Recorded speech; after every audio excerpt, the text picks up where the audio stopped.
Team Vector. What's up, Aces? Welcome to the redraw. After a long week and a tournament I may or may not have slept through, we've got two guests with us today, Leroy. We've got Alex and Adrian, aka Dankface, who was the winner of the tournaments. Say hi, you two. What's up? Hello, it's me, Adrian, your fourth-rate Luard player. 4-3. I don't know. I'd call you at least second rate. I might not have played in the tournament because the nocturnal lady slept through the tournament at noon. Shocker. But we were able to play a match together afterwards, and his Luard skills are no joke. I have played quite a few Luard players in my day, and not all of them are able to actually handle the deck. What was that? What was that, like 4 perfect guards you used in that last turn? 4 SRS is correct. Yeah, yes. I thought I was cool. I was like, I'm gonna take this to game 3, because game 1 I may or may not have bricked pretty hard. And game 2 it was really back and forth, but with the heal and 4 PGs, you barely clutched it. I was truly an intense game. You clearly earned your victory. You have I don't have no doubt that you fought for that very hard and well and earned it. Thank you. And Alex, you got 4th place and played against the person, the runner-up that Adrian played against, if I'm not mistaken, right? Yeah, I entered the tournament with OG Blade Master.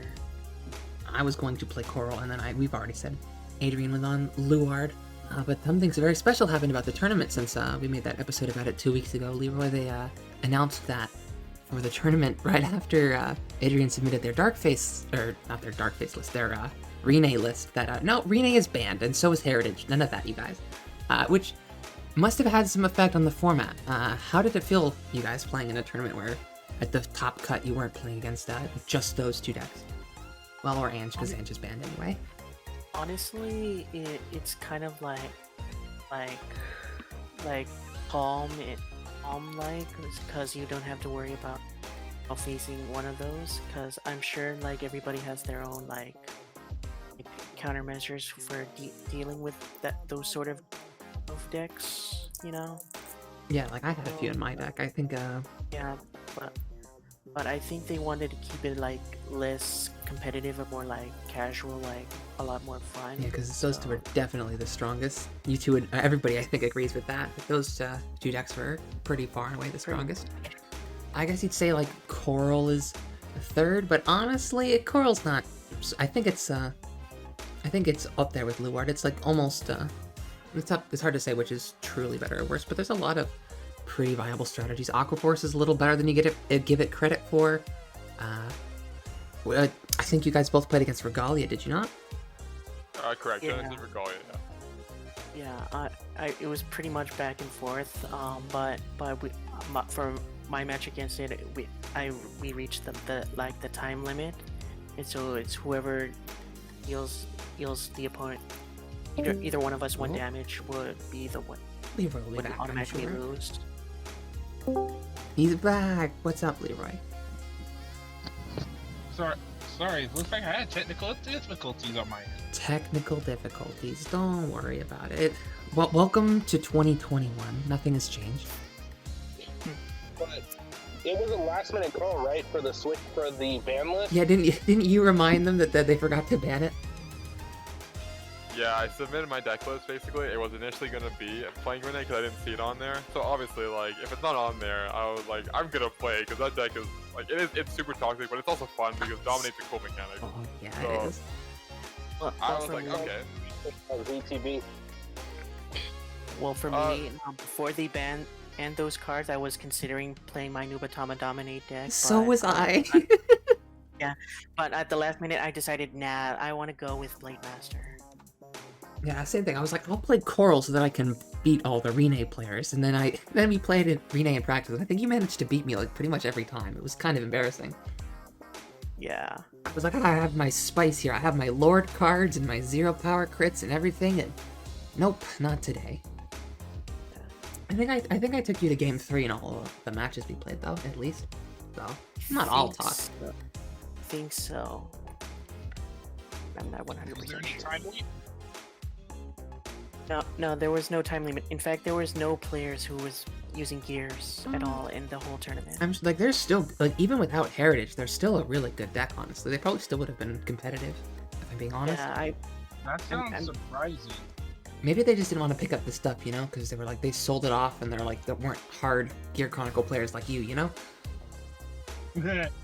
My stuff got stolen and lost. Yeah, I would. Oh, yeah, I totally forgot about that. That was, like, right near the start of Standard, wasn't it? Right near the start of V, I had everything for Time Leap ready, everything for CTV ready. It was all, like, Time max Leap was rarity all in almost. SP. Time Leap was all max rarity. CTV was starting to get there, and then poof. Ugh. A real shame. I hate stuff like that. I think Curtis got his he max rarity'd Claret Sword, and then it got pickpocketed from him at regionals. What a real shame. yeah. As much as the Vanguard I mean, community is all pretty great, there's honesty, just a few really, if you sharks out would, there.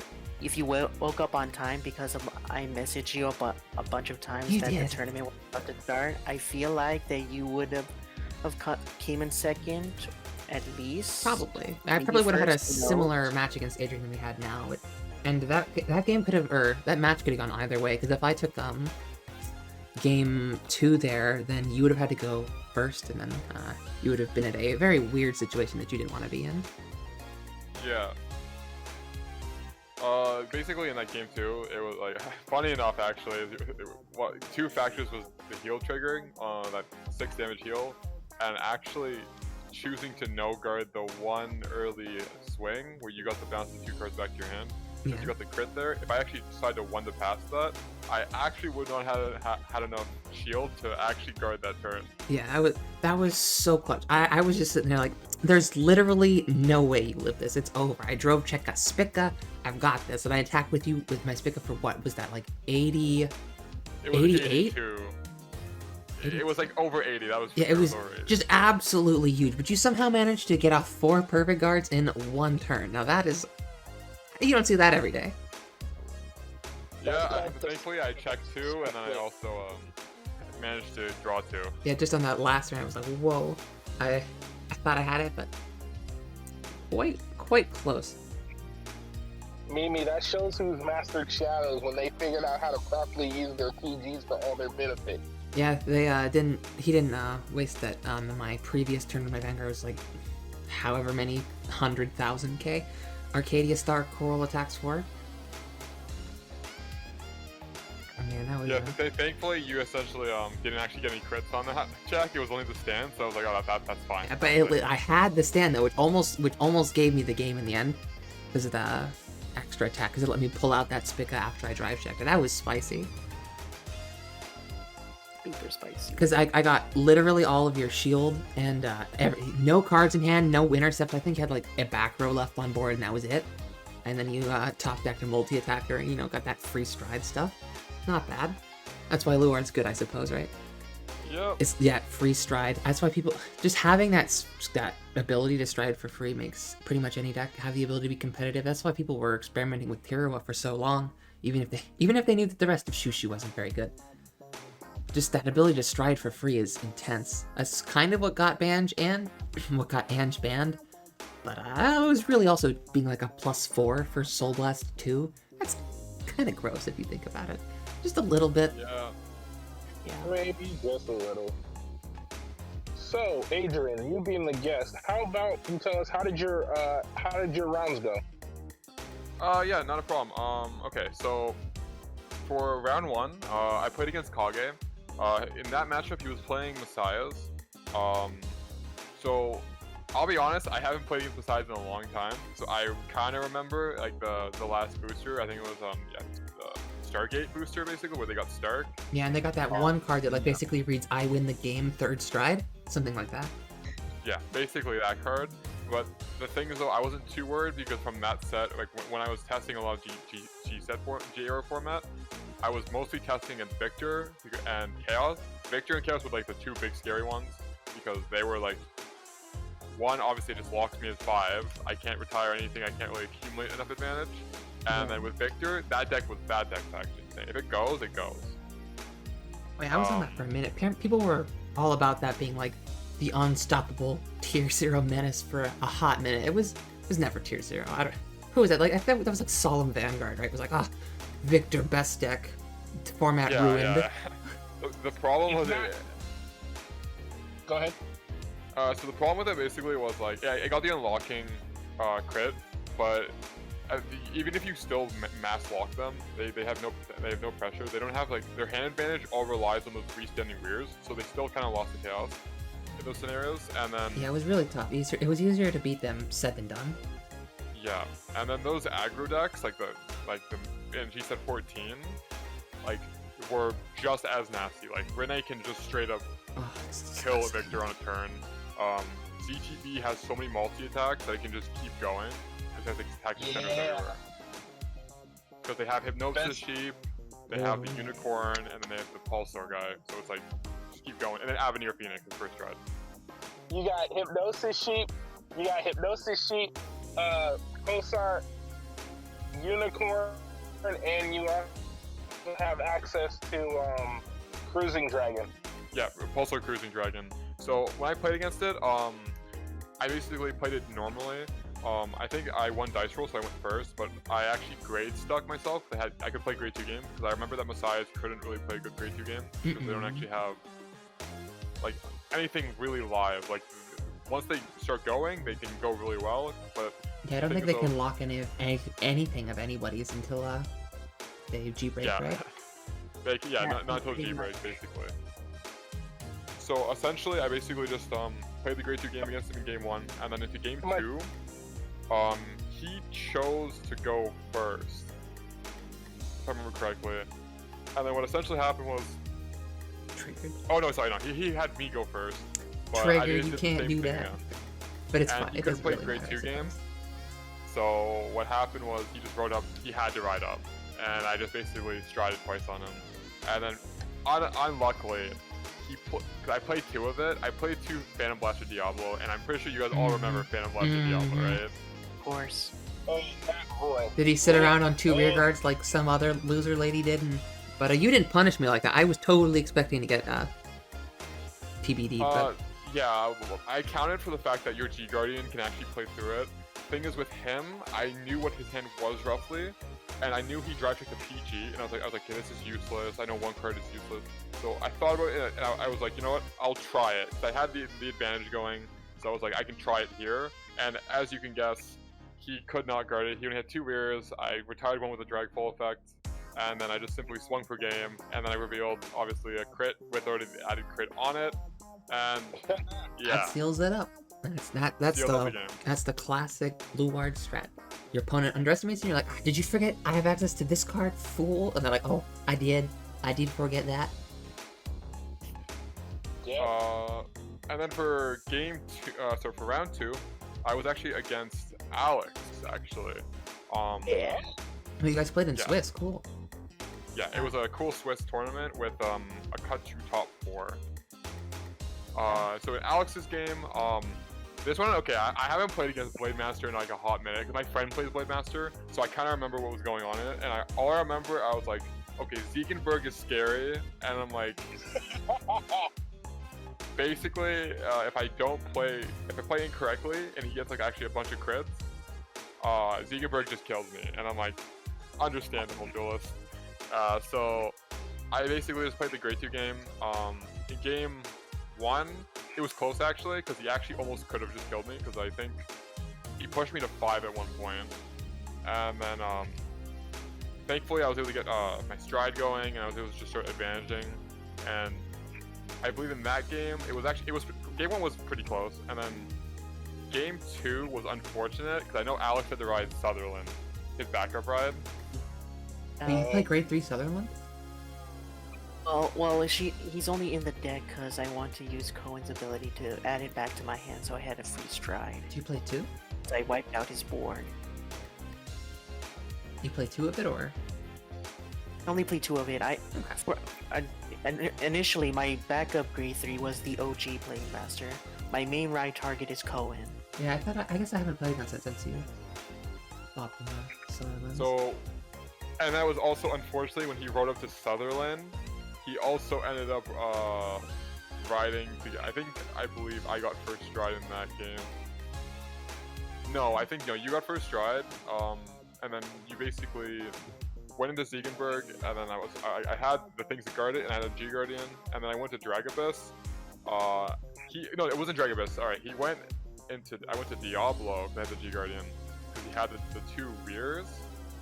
However, so the three rears. However, he had I misplayed here actually. I retired with the Dragfall effect, his grade 2, when I could have went for one of his back rows, and then I was like, wait a minute, because now he can just use, because like he's just gonna retire 2 from the back. So I was like, oh, oops. Oof. But Yeah. luckily, like the only thing was, unfortunately, Alex didn't actually have the stride fodder when he survived that Diablo turn. That's Yeah. a solid Yeah, unlucky. Yeah, just bad luck on the draw. Yeah, it happens to us all. Yeah. That's when it really comes down to good players. When it comes down to a draw, that's a top tier game right there. Yeah. You're just sitting there just thinking about exactly like. And then going into round 3, this is where this is where I suffered my first loss actually. This was against my friend who was playing the tournament also. It was my friend Mateo. He was playing the Regalia Genesis deck. Oh. Yeah, and so keep on. These were best, Actually playing matches Basically. on like a quote-unquote real tournaments, official ones, where we all have to play best of 1 up through top cut, through Worlds Finals, because Bushiroad loves us, don't they?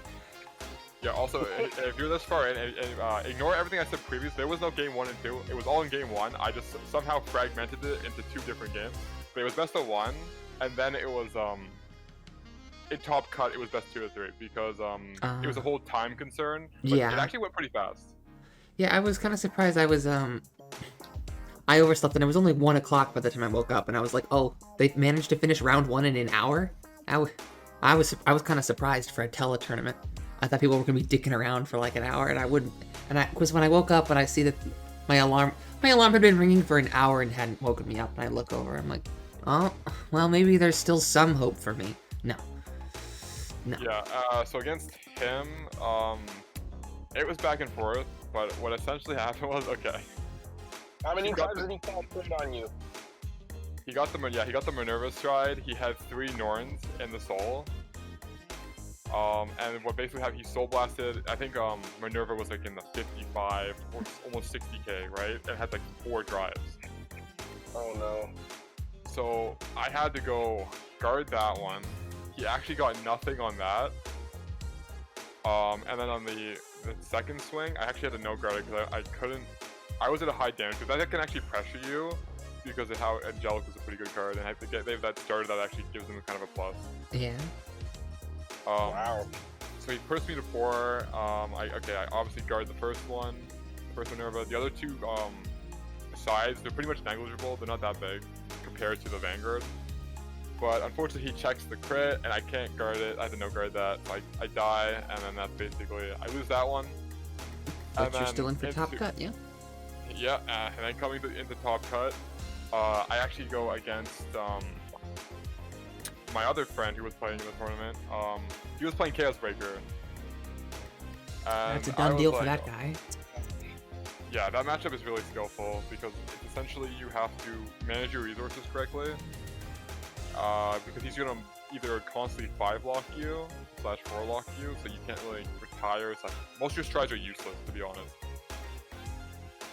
So you're just using your strides as triple drives until you have a chance where they don't have the gas, and you can kind of do something. What did you end so up using as your... I guess you were about to say. Yeah, so what's basically what happens there is I played it correctly. So the first thing, because we play tests before the tournament happened. So like Luckily you had the matchup experience, and you weren't just walking into chaos blind. That one's always a struggle. Yeah, I was basically just reminding myself on how to do combos / like my Giera matchups. So for going against CB the first time, yeah, I lost like during testing. but then I started learning things I did incorrectly. And the first thing, I don't know why I kept doing it, but I kept giving them a card to lock by pulling my Forerunner out. And I was like, why did I keep doing that? Yeah, and I no. learned. And meaning they have to commit a bit more to kind of get the locks going. And then if you can play grade 2 game against them, because you can do it against them, but you have to play it smart, grade 2 game. Yeah, like with only grade 2s that you can call, attack something, and then intercept with before they can. Oh wait, they can lock with their grade 3 Chaos Breaker. Yeah, they? that's why you have to think careful. about how many you commit. Because if you overcommit, you're gonna get both your fronts locked. Yeah. Yeah, not just that though. They also had stuff to just force locks on you. So it's already hard enough trying to properly manage it, playing to board, but then your hand is already a target without any free choice. Yeah, basically that. And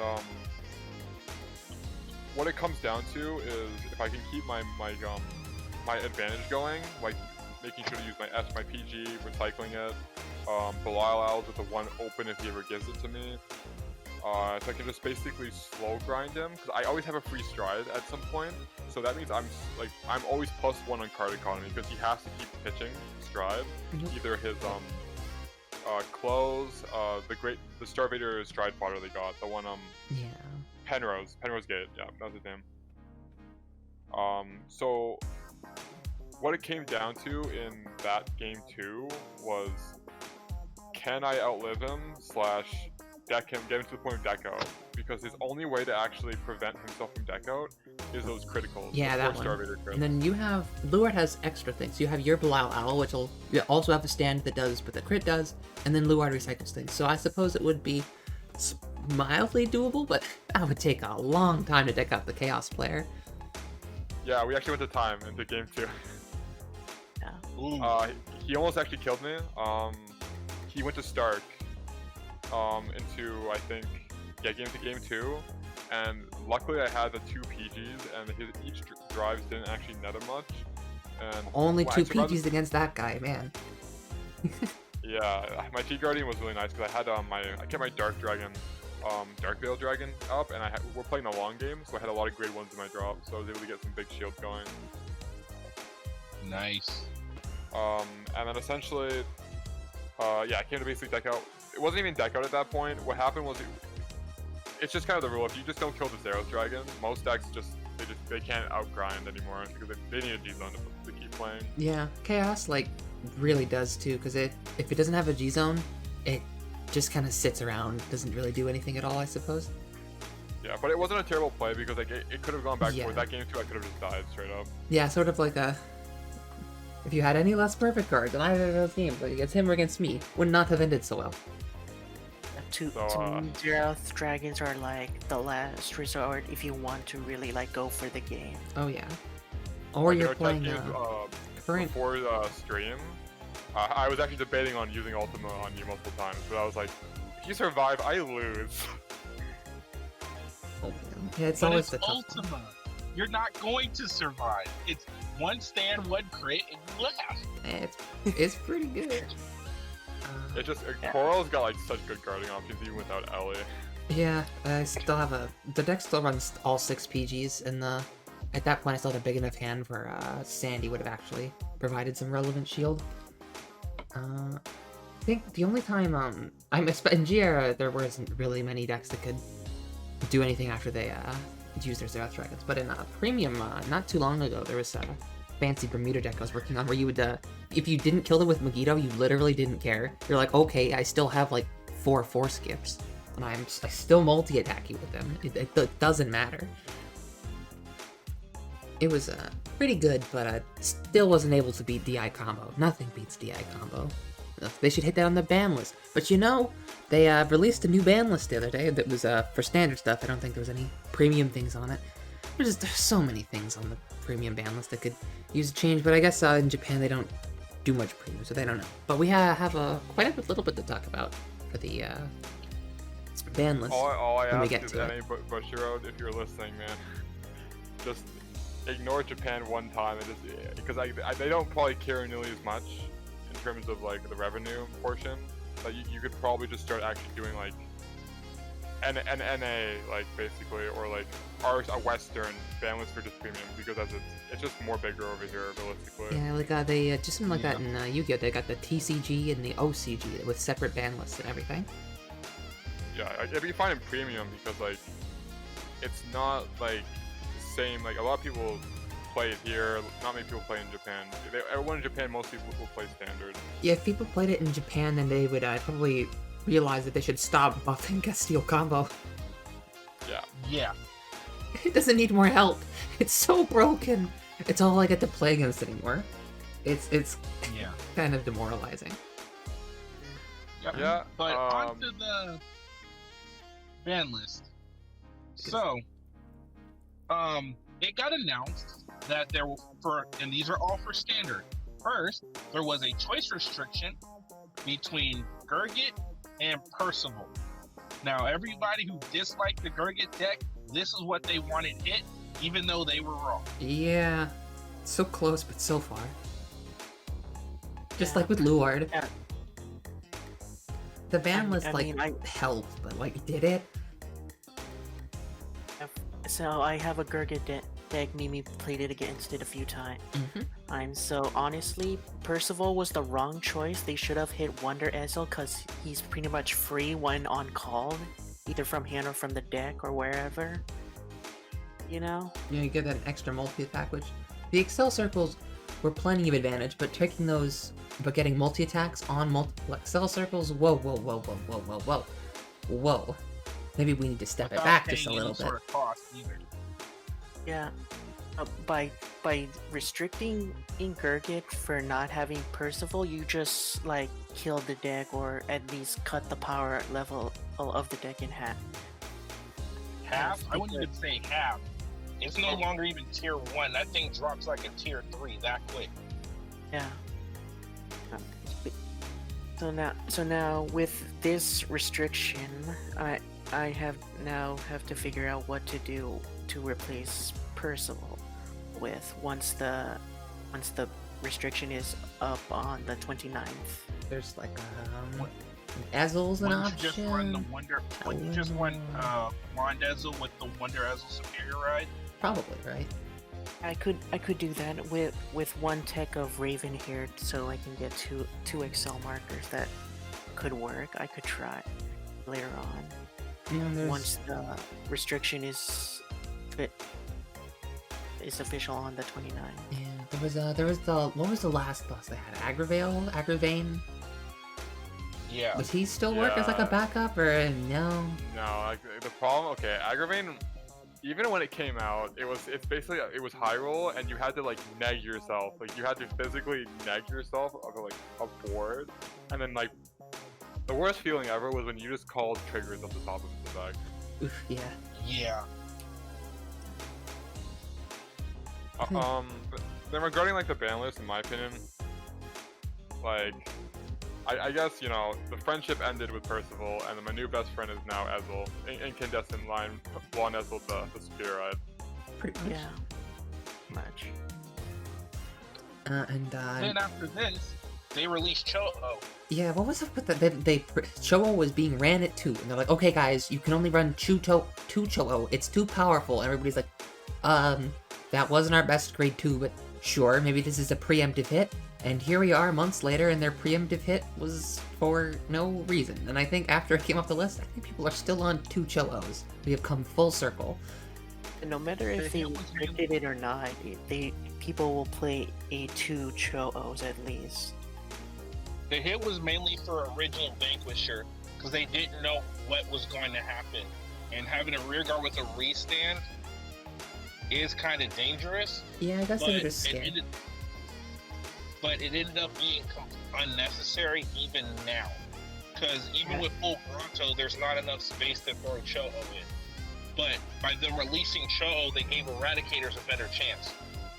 Yeah. Oh, I guess you could put that in Eradicators, yeah.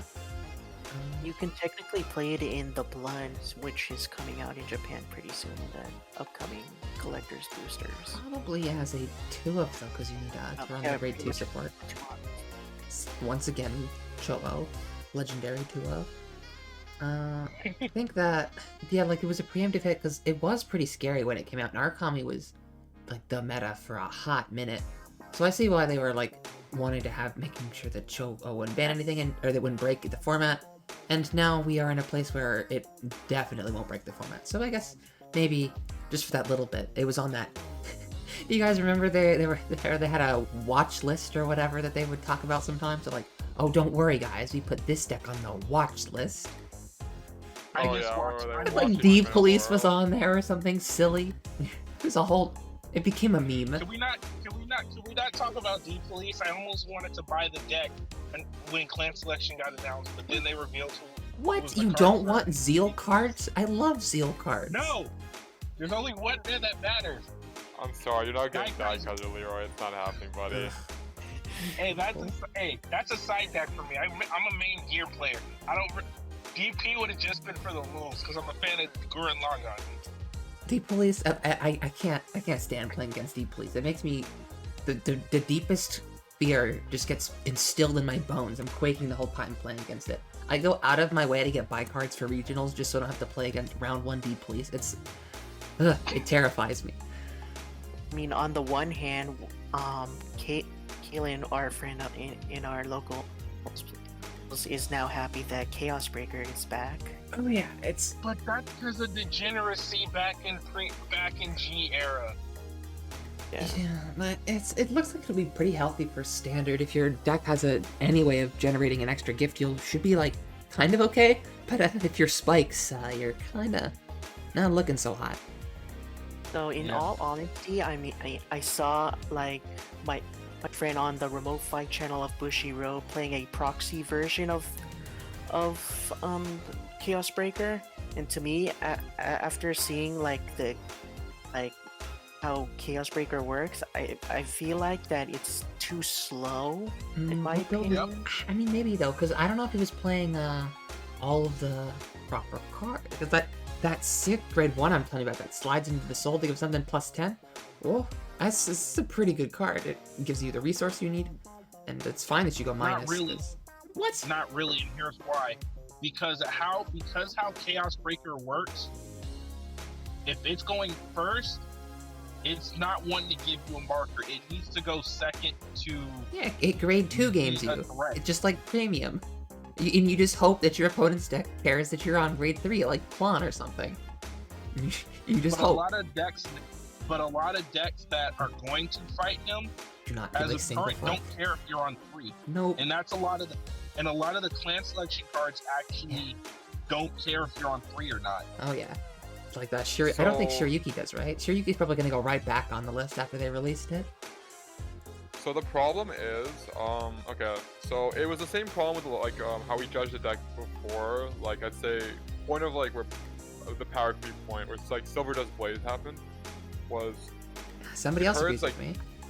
yeah, like Gaia essentially. We're talking about Gaia was or just like some decks were just too weak because of they have to wait for your opponent, and that's the problem Chaos Breaker is having right now. Is the good decks in the meta right now, they don't have to wait for you, they just go. Yeah, Luar The doesn't problem give is a fuck. Chaos Breaker has to wait for you when you start doing things, and that's my problem with the deck. Oh, I suppose And that's why also Hyuga the- got phased yeah. out, huh? That makes sense. And also the other problem with Chaos Breaker, you won't get your force markers until the end of your opponent's turn when they unlock their units. However, they only have one card, which is in the collector's boosters, that lets you unlock their units. It's during your turn. You can, but why would you want to unlock them? You play the Omega Locker, that deleter guy. The reprint guy, I know what you're talking about. Yeah. Where you can't counter charge or you can't unlock, yeah. Or you can't undelete. Woo. Deleter. Yeah, you might play that as your backup.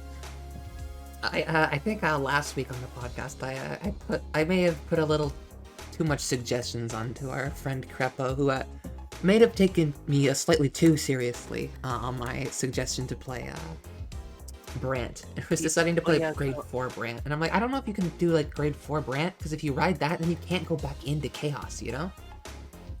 then you're kind of You stuck also on lose your it. Cyber Dragon name. Because like if you rode if instead of grade 4 brand, if you went into grade 3 brand, so afterwards, if like you ride that and you scare them, you're like, I'm messing with you on all your triggers and whatnot, and then they do something silly, and then you go back into Chaos Breaker. I think might be a slightly better strat, but I don't know. Maybe not running Brand at all is better. What do I know? So the friend I mentioned who is using a proxy version of Chaos Breaker, he's doing the Gravity Collapse strategy, where he puts in like a random Cyber Dragon in the grade 3 in the deck. So there's a chance that he could superior right into Chaos Breaker or to one other Cyber Dragon. That's what I've been seeing a lot of decks do online too. They run the Schwarzschild engine just because there's a superior right. Yeah. My thought was turbo redraw your entire hand digging for CBD or the grade 3 searcher, and if you don't hit it, G-assist for it, and if you don't hit it then, well, G-assist again. Because if it's the only grade 3 in your deck, you can't like fail your G-assist by hitting the wrong target or whatever, you know?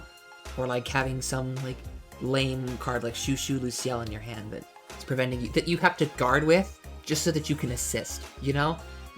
Ugh. Have either of you guys ever done that? Please don't make me have to play only 2 next stage because people want to play a grade 2 game with Chaos Breaker. Oh man, I'm imagining that. People play grade game in Chaos Breaker. I can't wait to do that with Bermuda. That's gonna be fun. For me, for the first Collector's Booster, I'm looking forward to trying Spectral Duke Dragon and the Blood. Oh, thank God. That's what he's talking about. Like, because for some reason, everyone just didn't talk about this guy, and I think Spectral Duke's very strong. Yeah, They Spectral killed Duke was Percival. crazy. Everybody just stopped talking about him. Oh yeah, because you can still run Percival, right?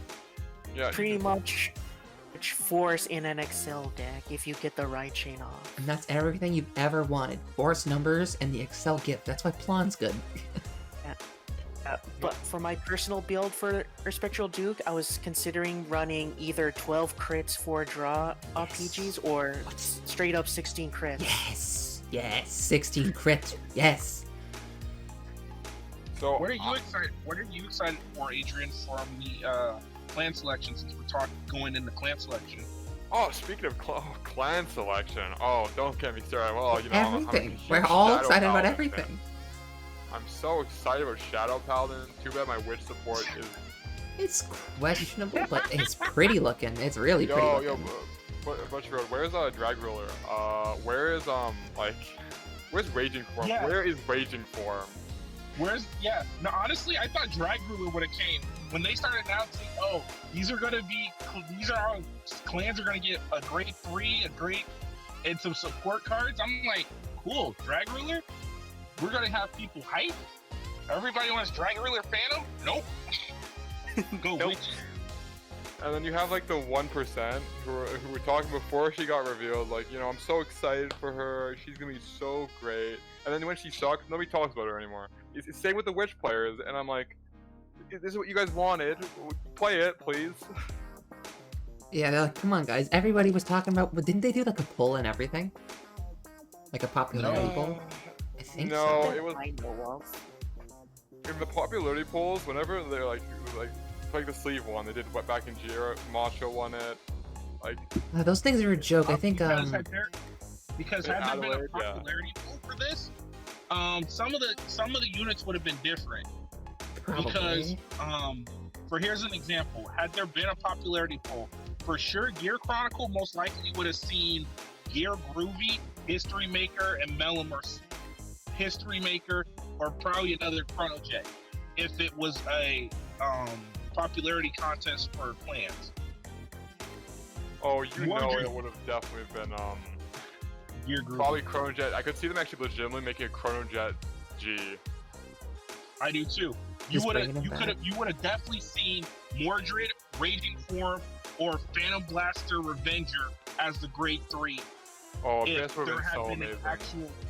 if there had actually been a popularity poll. Now, Aquaforce, they did it fine. Valios, he's one of those cards people did want back. They did fine over there. They revealed Valios. I mean, let me pull up the wiki. No, they haven't Valios, actually no. revealed it. It's not Valios. They revealed Castile, and he's not garbage. Because still, He's actually really good. yeah, like I I mean- said, they needed to buff him in premium more. This is just a. He doesn't. He's so broken No, in premium. It's silly. Adrian, So, would you like to do the honors of explaining what Castile does? Yes, okay. Basically, Castile, he has no gift, but that doesn't matter because it makes up for what his skill is. So essentially, for every at the beginning of your battle phase, you can counter blast 1, you can draw a card, and your opponent gets to choose one of the following 4 effects. It can actually be increased the amount that you choose based on the higher your soul count is. So if you're at the maximum, which is 20 soul, you get all 4 effects. They cannot choose each of them twice. So the first effect, all your front row will get an additional crit damage in terms of front row gets an extra crit +1. The second skill is your auto abilities cannot activate. Your opponent's auto abilities can activate until end of turn, so that means no PGs, no special effects that activate on the Guardian Circle, basically just a guard restriction sense. Then the third skill, oh boy. I don't actually know the third skill, I know the fourth skill. The third skill was actually the PG negation one. The second skill is decreasing your opponent's Vanguard's power to Dust. 1. Yeah, it was Dust, yes, you're right. The last 3 skills, you go Dust mode. Whoa. Yeah, and then the fourth skill was you straight up just, your opponent takes a damage and it's face down, so it can't even be healed. Yup. That's, and it's from your hand, not from the top of the deck. Yep, Yep. just straight up pre-errata dust, basically. It can deal your 6. Except, now it is slightly more balanced because we have these strange things that I love and hate called pseudo cards. And when pseudo cards exist in a zone that is not their designated zone, they stop existing by game action. So if you can take a Protect Gift, or Quick Shield, or Mirror's Present, or oh wait, no, I think Order cards stay in your damage zone, never mind. But if you can take one of those and you can stick them in there. Order cards disappear once they go to damage. No, like your main deck orders, normal orders. Oh, Like if I was playing Lyrise's Those- Tale, yeah. But like a yeah, Quick Shield, those go. Quick Shield, Mirror's Presence, Protect Gifts, etc. Those all strange tokeny thingies. If those move to your damage zone, then it poofs out. So you can. Now you really, really want to go second against Castile in Premium, because before you were like, oh, maybe like it's not so bad if I go first, because then I can grade game them, because they're just gonna straight up ride up if they go first. But now you're like, oh, you really need that Quick Shield. Like, I really need it, because they will be at 20 soul. Do not kid yourself. Mimi, Yeah? remember the sneaking protest everybody had over Dust? Yep. Because they originally, when Dust was first revealed, it didn't have that restriction about with the damage count being at 5 and preventing them from taking the damage. It's just like, oh no, if your opponent's at 5 damage, just fuck it, deal him a damage. You win the game, you win. It's over.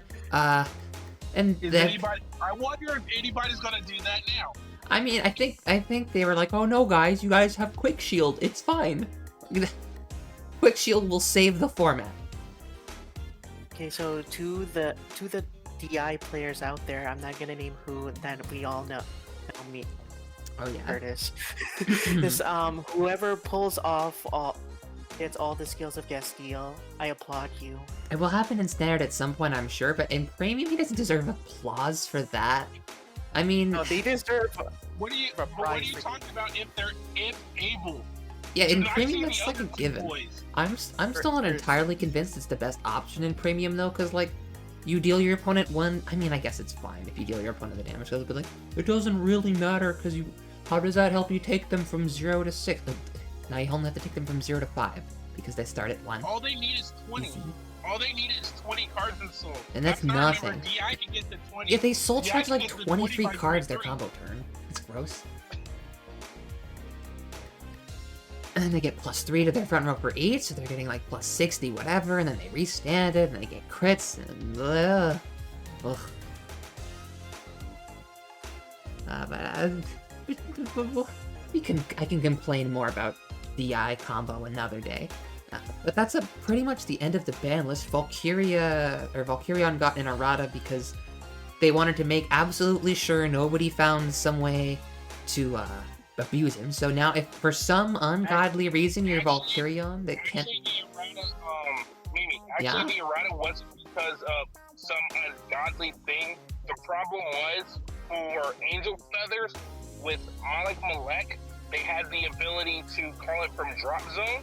However, once Valkyrion hits the field through Malik Malek's field, they enter a infinite state.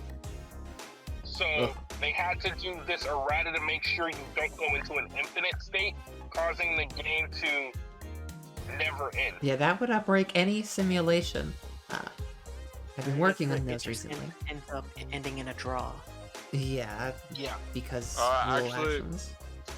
In a never-ending game state, this is where it gets a little messy. Is some scenarios is it depends on the damage, and this is where it's disgusting. It's the Angel Feather, right? Yeah, if you have less damage, then you're just declared the victor. And if you're at equal, I believe you just declare the end to the infinite state or something. Yeah, and what's nasty is they did this before the new Malekith came out, because the new Malekith can strictly heal himself.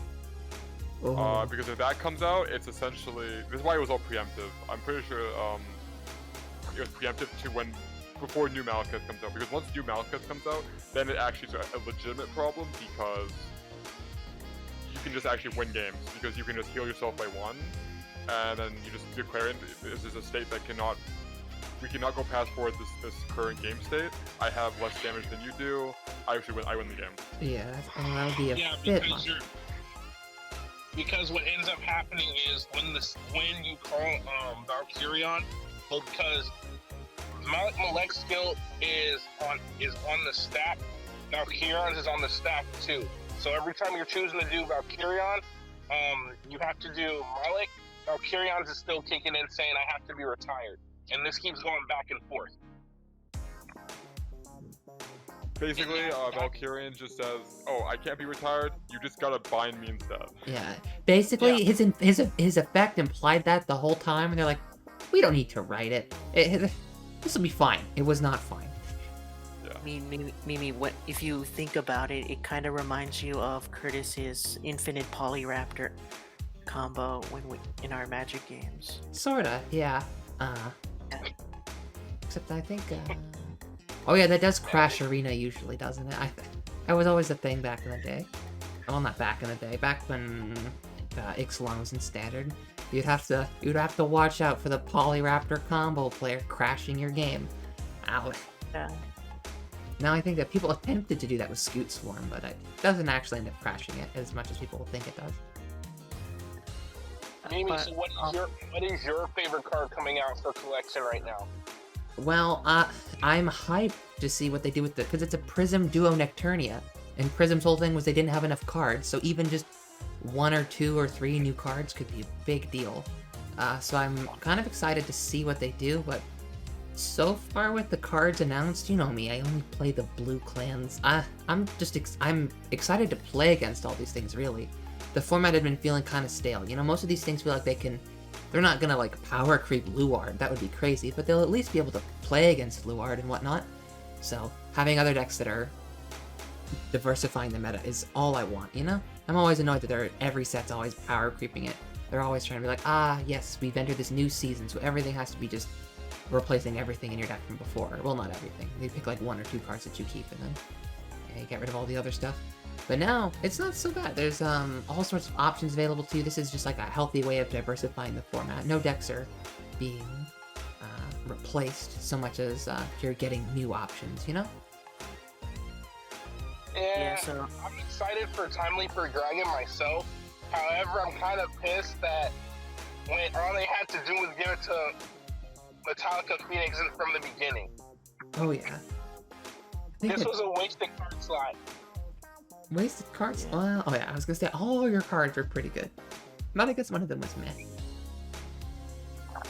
No, and why I'm saying that's because they gave Metallica Phoenix triple drive.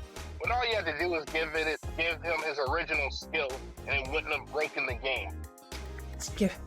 I mean, yeah, but it wouldn't be a new card or whatever. They can't just keep copying all the old stuff. Or you can keep give me Ange, please. Ange in standard. Let me stride for free. They did it with next stage. He has the exact same skill with the exact same scenario. Next Except for stage the is extra the power exact boost. same. He doesn't have stride. No, that power boost is to simulate striding. Oh, It's to right. simulate the stride power.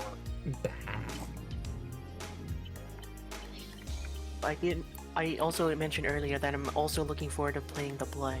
For those of you who don't remember what the new Blood does, so pretty much, once a turn, you can counterblast one, move a card from your hand to the soul, until end of turn, he gets +5 and gets an additional drive check when it attacks. And it attacks the opponent's front row. However, if you put a Vermilion into the soul for the cost, it gets an additional 10k and a crit.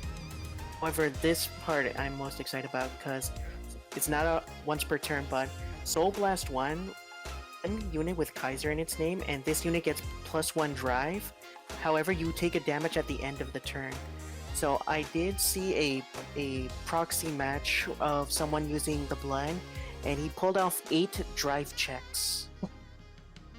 That'll get real. If What? I don't need another turn. Let's end this now.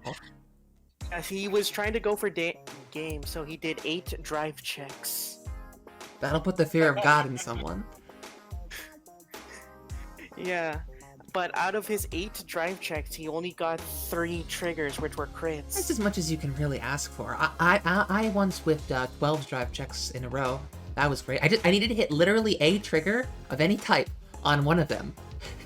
But no, I get to whip dodeca drive. So pretty much for my build for the Blood, I wanted to go all in on crits, like 12 crits. 4 of which are Sentinel crits and 4 heals. Because I want to feel the pressure of either win it on that turn or kill myself. Yeah. But I mean, like, at that point, who needs heals? 16 crit. What's also cool about the Blood is it actually facilitates meme builds because you can actually play like grade 2s and grade 1s at soul charge to try to get more soul to keep increasing your drives. I love memes. I can't wait to see somebody trying something like that. The Soul Blast is axe skill and it's not once per turn restricted, right? Yup. Correct. See, that's what let him get all 8 drive checks. He somehow managed to get 5 other vanquishers. You know what I mean, in the soul, to do the soul blasty thing. So like, but how to like build up your souls with Kaiser? You can ride to Kaiser, and use Spark Arrow skill to superior ride another Kaiser from your deck, and then use the Blood skill to put a Kaiser from your hand to the soul, and then you could just continue do that until you feel comfortable to pull off like a maximum of 7 or 8 drive checks, or maybe higher. And then you get a does Cho-Oh work with that? Do you get to do a restand somewhere in there? Yes. Ooh.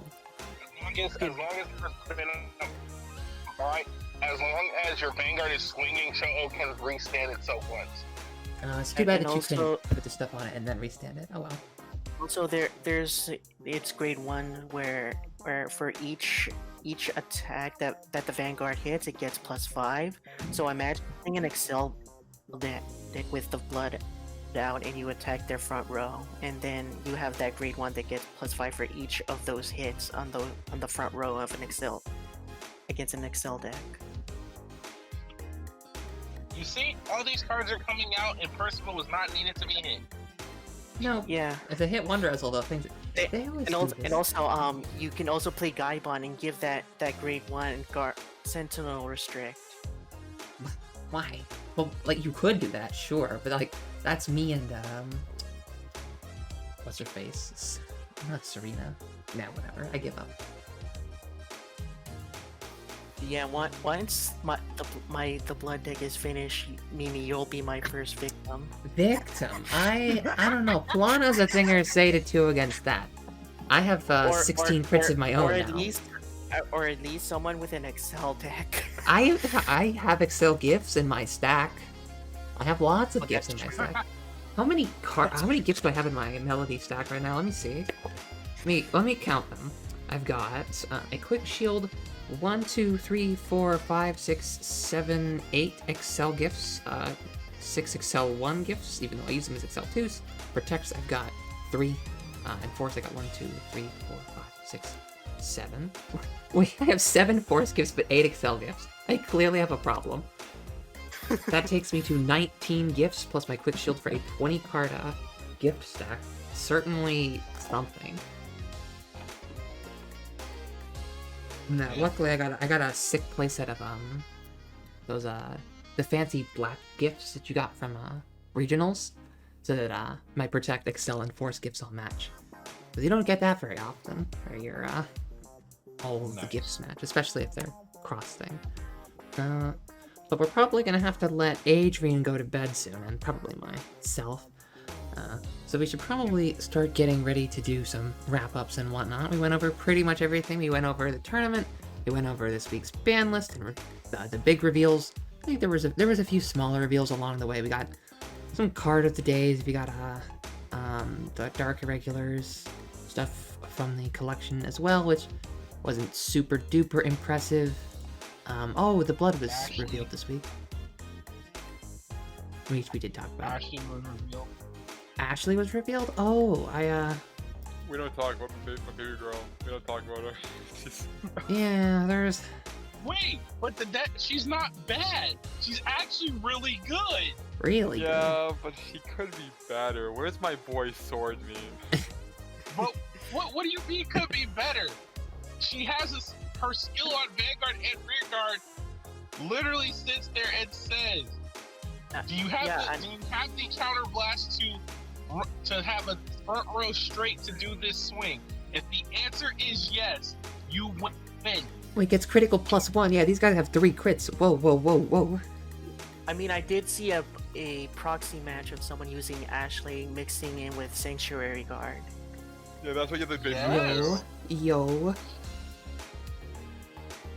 That sounds pretty good. Where's my boy Sword Me? Sword Me... No, Sword Me has been Hey, but scared out Sword Me of the could be game. coming back. We still got Overdress. Sword Me could be coming back in Overdress. True. Speaking actually, why for like the last topic? Why don't we actually talk about like our predictions? Because like it's next week, we're gonna find out everything. So, Yeah, we were gonna do probably like well, you know us and doing things we want to do in the end, but we were probably gonna have like a mini, or not mini, just an episode talking about, or half of an episode I guess, talking about what we were predicting for the new clan, or the new product stream coming up soon. But we can spend a little time doing about that before we go, because you're the one who I want to make time to make sure that I'm not keeping you too long, Adrian, and you wanted to talk about it, so you asked for this. Remember that. yeah. They usually tend to do these from like one Bermuda set to the next, so there's gonna be a Bermuda set reveal. That's my prediction. Whoa, bet you guys didn't see that coming. So for product wise, I believe we're gonna get more info probably regarding that egg, like that Monster Hunter egg. Okay, no lie, I actually think Overdress maybe like we get crossovers, like legitimate crossovers now. Yeah, because Bushiroad's like a big anime company. I think back in the original anime, they had these like fat girls. They were like a background Easter egg. Did you guys? Milky Home. Milk what? Milky Home. Milky. You know? Oh my! I've been waiting for somebody to tell me the name of that show this whole time. Milky Homes. Not only that. Thank you. Not only that. Adrian, since I see your profile picture on here, not only where it's the Milky Homes, but for us who are fans of this channel who have watched Buddy Fight, there is a particular episode where Kai, Aichi, Red, and AL4 are watching a buddy fight in their outfits, just like cool. chilling. They are chilling. You want another cool I tidbit? think Misaki I would had love one another line cool in it. tidbit. You guys know the Neon Messiah movie? Yeah. Yeah. Can't. Yes. Gao is in that movie as a cameo. It's a Wait, cameo. really? He's Wow. on, yeah, there's some characters there watching the match on the stadium. Didn't even notice Gao and the crew. I didn't even know Gal was in there. Correct me if I'm wrong, I know there was like somebody there. I believe it was Gao because I remember it being like the little cutoff onto the stage thing. I wouldn't be surprised if it was Gal. It would make sense. because it was coming right around the time they were getting ready to promote Buddy Fight. Oh wait, actually, overdressed. I'm not entirely sure. I read too much about that. I think I heard a little bit about it, but like, what's gonna be all in there? So we don't know much, but basically, like this is why it's short because it's just kind of like a speculation kind of concept. But we know one thing recently. They announced that it's gonna be called what the project's called, Vanguard Project 2.0. That's what we got as a name. We're gonna find out more about that next week with the next Tuesday stream / product stream. The thing with the 2.0 part is that can be anything. I'm hoping worst case is it could be a reboot. I don't think they're gonna do another reboot because they just did one. Yeah, that's why. I will say this: if they hit a reboot, that's going to be problematic only because clan selection feels more of here's a catch up for everybody on like major cards that your clan's going to need for transition over. I mean, maybe it's gonna be like a whole like standard rotates now when we have a modern thing, and then this lets everybody be like kind of evenly competitive in modern, essentially. For anybody who doesn't know because they don't play Magic, because not everybody plays Magic. Or if you've played Pokemon, it's like extended, or like in current Vanguard, it's like premium stuff from an old format that gets played, and like in standard, essentially. What they do now, they don't rotate any cards, they just power creep cards. A new season comes out, like the Heroic Evolution or Silver Dust Blaze, and it just kind of, things that come out in that set are so significantly more powerful than everything else that they define the new power level, and then everything that comes out afterwards takes things up to that new power level. And instead of your cards being forced to be rotated out of your deck because of some arbitrary rules, they are forced out of your deck because of the game as a whole they're requiring it almost. So having cards rotate out, it's really the same thing on everybody's wallets, but people don't really think about it that way. But introducing another premium-like format, I don't know how all that's gonna go. I mean, I don't mind formats like that. Like Magic it's nice that they got like Legacy and Vintage and blah blah blah. But do we really want Vanguard getting like that? Would you guys like that standard rotating? I kind of feel like it wouldn't be so bad. The problem is, like, I've played in a rotating game. Problem is, like, this community they don't like the idea of like another rotation. Yeah, I kind of feel that. Like, it's nice that your cards are valid forever. Like, even if you had some stuff from set 1, you can still play it against anybody, and it's, also, still like, we can't just like the best thing. Okay, this is why I like games that don't have rotation, because don't get me wrong, I do love G era was the card pool was like so many. You could use so many old cards. Oh yeah, there was so many spicy things you could pull. Yeah. But in standard, it's just power creep, but you have to play the new stuff, right? Yeah.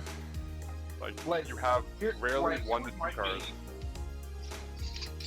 Here was my feeling when they announced Overdress after saying there's not going to be G era anymore. I'm like, that makes no sense because you just finished explaining the G era. So why is G era not going to be a thing anymore? Couldn't tell you. It's so weird. Wait, I guess looking at the timing of everything, because if the product stream is going to be the 19th next Tuesday, right? For me, it was going to be next Tuesday. Yeah, so this is probably going to come up on the 18th, which is about a week from now. So I guess we will have this be our thing. So we're free to talk about this for as long as we want instead of making it little. So for me personally, for like future like products of the overdress things, even hopefully no like rotations, but for like supporting clans, like for me personally for Messiahs, I'm hoping for like a grade 1 that locks itself in the middle of battle. That way I could unlock it with like either harmonics or alter ego, so I can get another like boosted attack, Yeah. I agree with that. I would say they should stick with all the units we've seen so far now. Yeah, they need to finish. Where's Loris? Come on. I'm sorry, we didn't see Loris in this set. I think the hope's dead. No, dude. Okay. I got Tiru. That's our real Stride Bearer, right? I think. I was surprised we saw Tira. I really Insane. thought it would be Loris.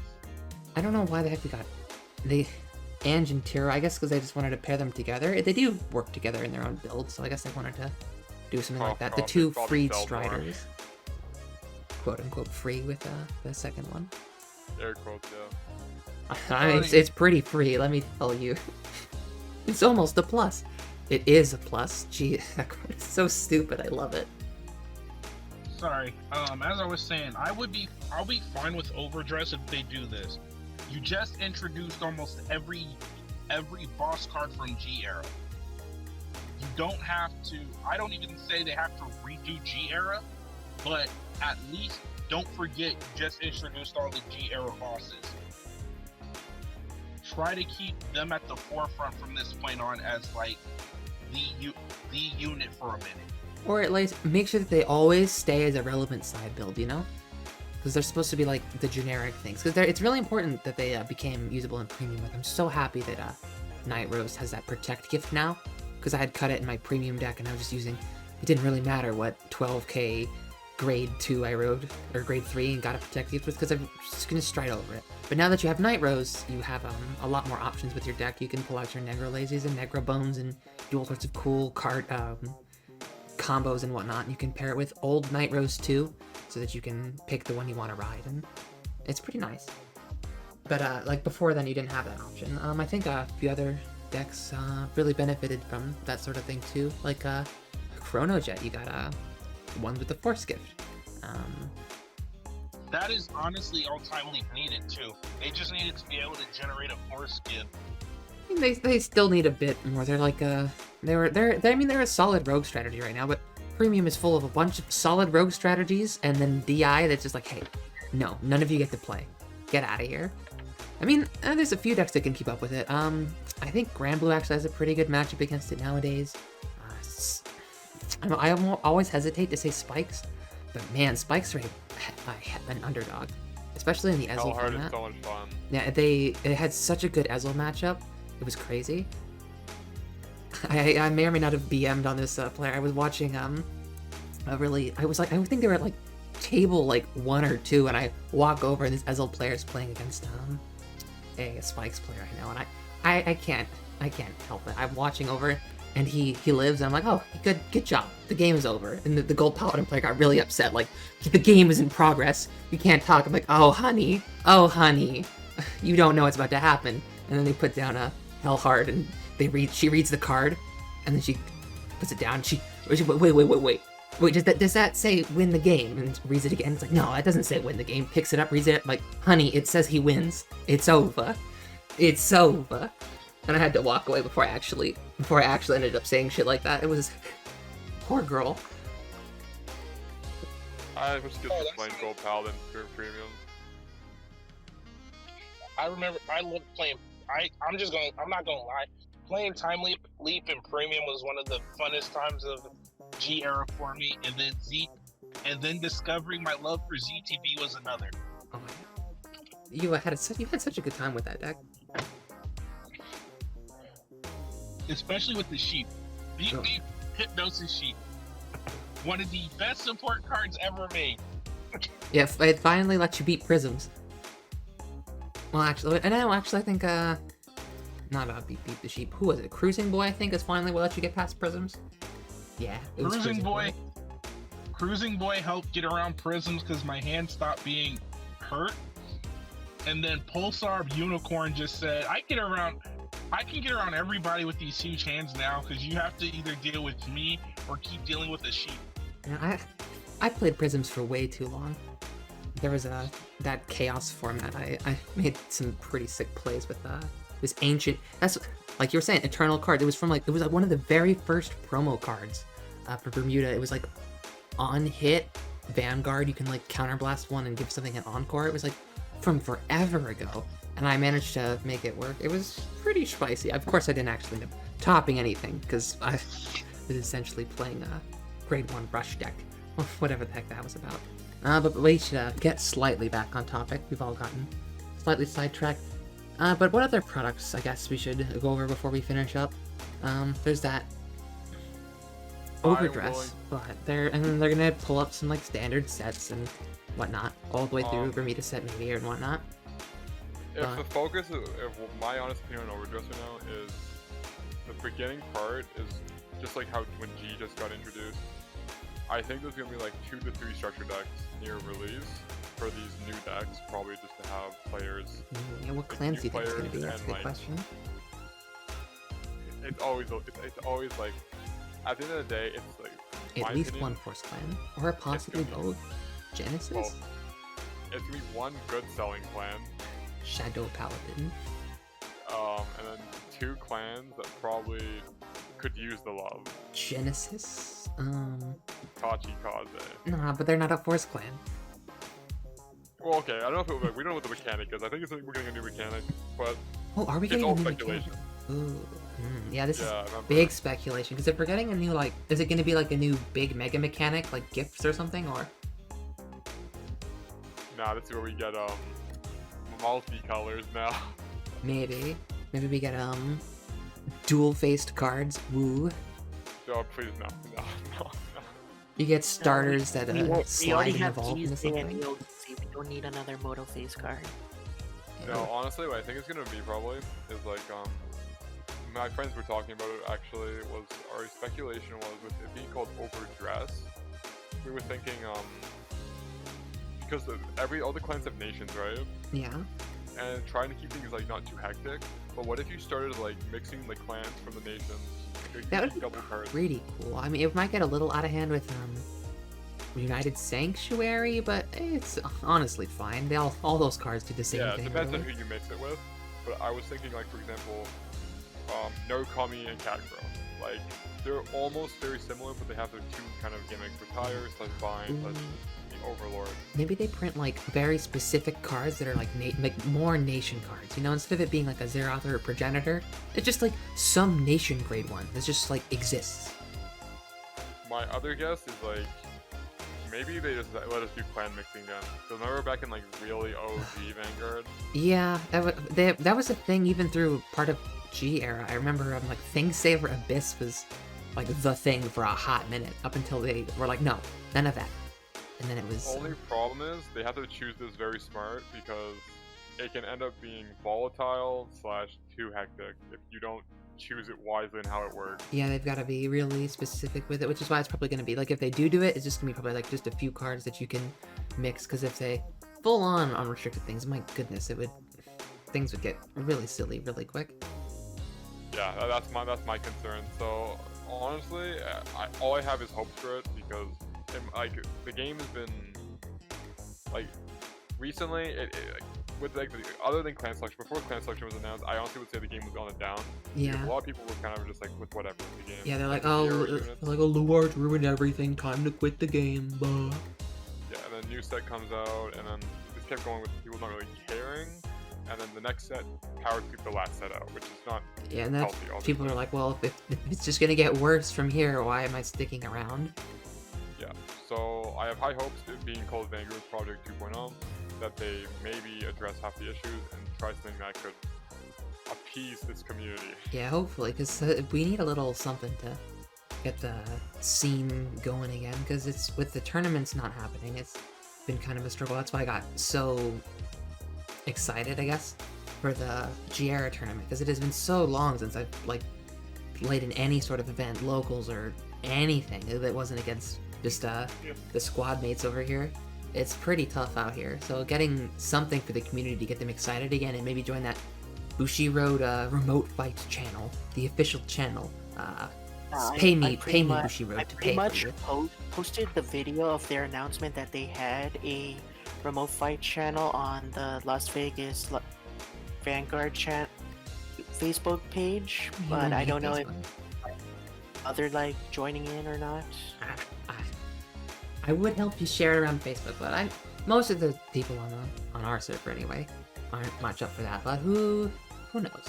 Maybe we'll get really excited and just need to play against as many people as possible once clan selection comes out, and Overdress too. It might have maybe it'll just be full of like cool cameo cards, like I'm hoping for a lot of Adrian. diversity with the next coming stuff, to be honest. And for those of you out there who is on the remote fight channel, I'll take you on anytime. My user is Kai99. Hey, you forgot the hashtag whatever thingies. You don't have that memorized? Mine is silver hashtag 4770. Hit me up. I am will fourth say- rate Luard player. I will say this for overdress. I like the idea, stated of the clan hybrid stuff, but because there are certain clans that are like, even in lore, some of them work hand in hand. Like making a Royal Paladin Shadow unit, especially lore-wise, who is the successor to Blaster Blade and Blaster Dark, would be awesome. Yeah, there's a lot of cool things they could get away with. Like, I think Vanguard has a lot of potential, and I think they have. I think hopefully that during this time, because it was supposedly it's a big announcement. Because a lot of people thought it was gonna be like because of how it's been declining a bit, it's not gonna be too insane. But they've been hyping this up quite a bit, so I have high hopes for this. yeah, I feel like they've been trying to become like the new modern, like, they're trying to be a little bit more like Magic. You know, like when Standard came out, they made it so that the lands, or that the critical triggers will be kind of like lands used to be in Magic. You know, they don't do anything, they just kind of things. Because in G era it got kind of pushed, where if your triggers weren't good, I don't know if you were good, you know? Same thing like with in G era, a lot of things were defined by your starter. You know, like if you had a good starter, you were a good deck. And if you didn't, you were either were good in spite of your starter, or you were just straight up not good. Like Coral was good in spite of its bad starter, but if you didn't have any good one at all, you were kind of screwed. I don't think many of the other meta decks had any kind of starter that you could classify as bad in any way. Most of them, like Conroe, Z. Beginner Try 3 had a bad starter. Yeah, but not at the end of G-era. I'm talking like at the end of G-era, everybody's Forerunners had to be really good. But like now everybody's starter is the same. People run similar grade 1 lineups. They for a long time were really hesitant to let you search your deck for cards at any point. They would let you draw cards or search your deck for cards with specific names. Kind of like how Magic and Standard, they don't let you tutor stuff anymore. Like that. When was the last time they printed something like Diabolic Tutor in Standard? They don't, because that card just isn't healthy or whatever. So like I thought they were gonna try and keep the game more like that, but then they kind of, with the game's power creep, they haven't kept so well on it. So like modern cards are splashable and premium. Yes, go ahead. Sorry. Of course, well, in Corset 2021, they just reprinted Grim Tutor. Oh right, they've been getting a little bit more spicy with the prints, but like Standard and Magic right now is currently one of the strongest it's been. Like what was that? Throne of Eldraine was like one of the most pushed sets for a hot minute. You know, like every card in there was just like, whoa, that's a card and a half. True, but in all honesty, Commander is the most popular format of Magic of the Gathering. That is true. It's pretty easy to get into. It's very fun and casual. It doesn't require too much investment in a meta game and building your deck every like 6 months or 3 months or whatever. You can just, like me, just have that deck sitting somewhere that you can just play whenever. We just mostly play Commander or on our Discord chat or on my friends from high school's Discord channel. Yeah, I used to get like super into Standard all the time, but I was into it on Magic Arena, but after I changed jobs, I've had less money to spend on that, so I can't buy like as many gajillion packs of whatever sit on Arena anymore. It's still a fun time though. I've still been enjoying it a little bit. But on Bushy wanting to be Magic and stuff, I will say this: they do need to be careful because Digimon now exists. Yeah, it's been picking up a bit of steam, huh? If they do, I'm actually playing it. The community for where we are right now is actually pretty big, and it's going to just get bigger. But anything if like Bushy the Dragon Ball does game? Or as like the community, it's anything like it? better. It's better than Dragon Ball, honestly. But if Bushy does not handle this right, they will literally cause a mass exodus that will be absorbed by Digimon. Probably. Because as of last year, Vanguard is ranked number 5 as the most collectible games in the world. Number 5? What was number 4? Dragon Ball? No, it's Dungeons and Dragons. Number 3, it's either I suppose that makes sense. it's Yu-Gi-Oh, I think. Number 2 is Pokemon, and obviously number 1 is Magic the Gathering. We're getting there though. Hopefully maybe I one think day. Yu-Gi-Oh is actually the highest right now. Because Yu-Gi-Oh's been doing a lot of like different things recently. Yeah, they've had like their And side Magic duels could and this and that. 2 is number 1. But typically it Yu-Gi-Oh! goes and back and Magic forth. switch for Magic. Yu-Gi-Oh! Magic usually switch. Pokemon usually stays at 3. Yeah, they usually go back and forth from what I remember. Unless it's Japan, where it's Duel Masters. So it's like Kaiju Duel Masters. You know what I mean? Wait, do they still? Yeah. That's still a thing out there? Yep, it's insanely fun actually. I wish unfortunately Hasbro will never make the good version come here. Yeah, I don't think I've Yeah, played it. because what happened was they stopped releasing sets after the first wave, and that set pretty much left everybody in a limbo tournament play, and that's why people just stopped playing. Yeah, if you don't Because the support best game, deck- because the best deck was out, but decks were getting better as time went on. But because Hasbro was like, we can't push this because we don't know if people are actually going to play it, it died. And now you have Duel Masters doing amazing. You have the game Battle Spirits that was also out here that died off, is doing amazing. And It's especially doing okay. Battle Spirits is going back and forth, but yeah, Duel Masters has been really consistent in Japan. Yeah. Yeah, but remember, Battle Spirits recently just had their renaissance because they did collabs with Digimon. Yeah, I mean That's like before it was the- kind of like the off and on. And also, in Battle Spirits, they just introduced a new mechanic where you can actually, there's a double-sided card where you can flip over if certain conditions are met. I'm clearly a big fan of those. That's pretty cool. They've been doing more and more collabs. Like Kamen Rider is a collab over there. They have, what other series have they collab? Like they have collabs for just Battle Spirits. Maybe they'll have a collab with Vanguard to go with the overdress, and we'll get some of their stuff. Who knows? For Battle Spirits. But I suppose with this we've officially gotten hyper far off topic, and it's probably about time for Adrian and me to go cap some Z's, yeah? Yeah. So, that's... Alright. Seems like that's about everything we have to say, so let's, hit him with a goodbye. Is there anything you want to say before you head out, Adrian? No, thank you for having me. Yeah, thanks for coming on. It's a good opportunity. It was really fun. Congrats again on hopefully, winning the tournament. Yep, thank you. Hopefully I can run into one of you guys again. Depending on my schedule, COVID schedule, back and forth. But Yeah. I'd meet you guys at another tournament maybe. Yeah, hopefully the next time there's a tournament I won't oversleep this time. I've been moving my schedule around a little more to make being awake kind of day a little better. I need you to get up for the tournament. Man, it's because I didn't put my alarm on speaker. It was ringing for a whole ass hour before it woke me up. Yikes. Anything you want to say before we head out, Alex? Yeah, like I said earlier, username Kai99, hashtag 5453. There you go. You can find me on the remote fight channel on Bushy Road if you want to take me on. All right. And then Leroy, any last words from you?